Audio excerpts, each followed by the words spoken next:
What is up guys, my name is the Ugrosaurs and I've got a Battlefield 3 helicopter whoring gameplay, and basically, long story short, as far as I can tell, I think this is a kill record on Battlefield 3 on the PS3.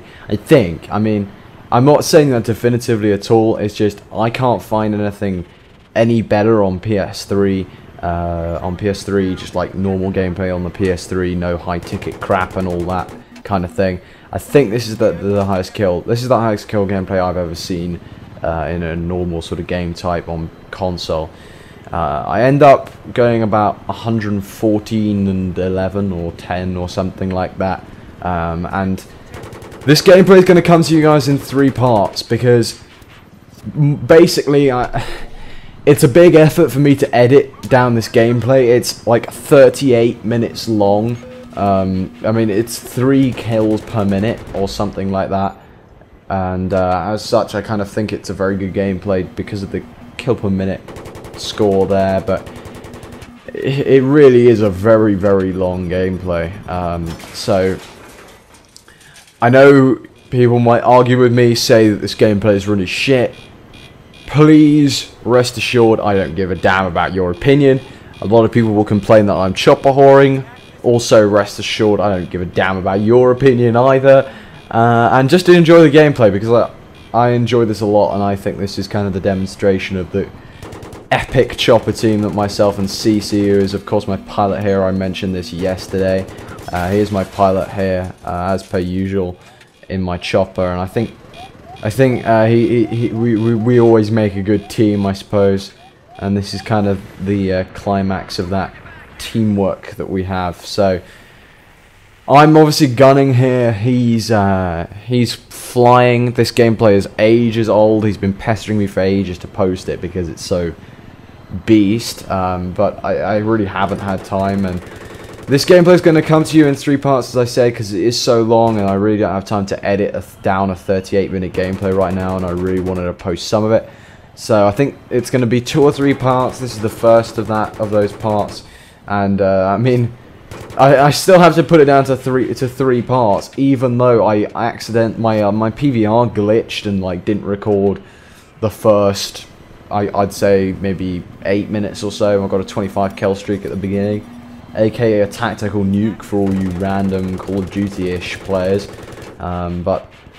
By the way, if you're watching this and you're a Call of Duty player and you understood the remark I just made, welcome. You've made the right choice on picking the game that requires skill. So welcome aboard.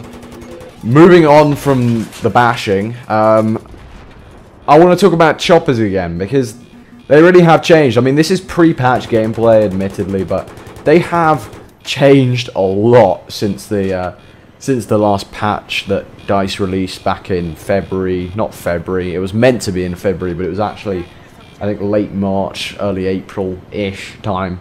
Certainly, I think it was early April for Xbox 360, but PS3 got it first because we are lads. But I do think the choppers have changed since this gameplay, and I'll tell you why. The first thing is that the gun in the gunner seat is no longer as OP as it was before.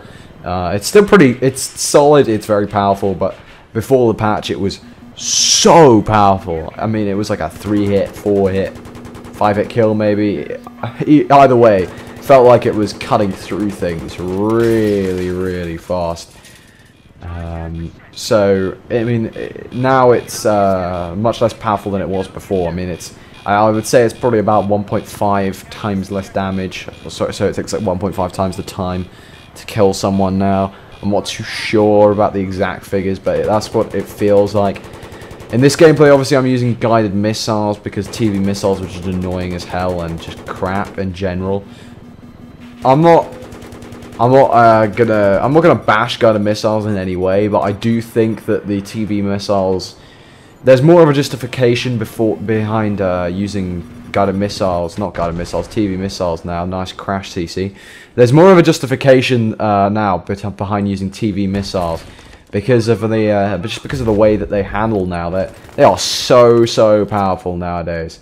The TV missiles, they are really, really solid. The guided missiles, I'm not saying they're underpowered or whatever. They are They are pretty damn strong as well, but the TV missiles are more strong. So if you get good with them, they're definitely an option now. I mean, before the patch, like when I went into gunning games, there was like no way I'd used anything besides the guided missiles. They were just so much better to me because you didn't have to worry about the aiming, and they were more powerful, if not just as powerful. Now I feel like the TV missiles are more powerful. I feel like if you're going for reliability, I'd say guided missiles are probably better. But if you learn how to use your TV missiles, that you're a really good gunner. I mean, I can't use TV missiles to save my life. I mean, I can use them. I've killed a couple of choppers and, you know, tanks and so on, but nothing too major. So I mean, it wasn't the best. I'm not the best gunner in the world, but I'm pretty good, or at least that's how I consider myself. So another criticism that's just come to my mind that I think is definitely being shown right now. I figured when I posted this gameplay, a lot of the haters would start claiming that I am the enemy team is terrible and that's why I got the kills. That's just wrong. We lose the game in the end because the enemy team were so good and we were just pounding them from the air. I mean, we were pounding them from the air. But on the last base, you got that big, basically, fortress. It screwed us over because they took shelter. We could get the odd kill, but we couldn't completely dominate and suppress the enemy team in the same way that we could in the previous bases. And our friendly team was just nowhere. I mean, you'll see at the end, myself, Carpi, who's my other squad mate in this game, and Cece, we all go into the objective to try and win this this game because there was only one sort of objective left by the end.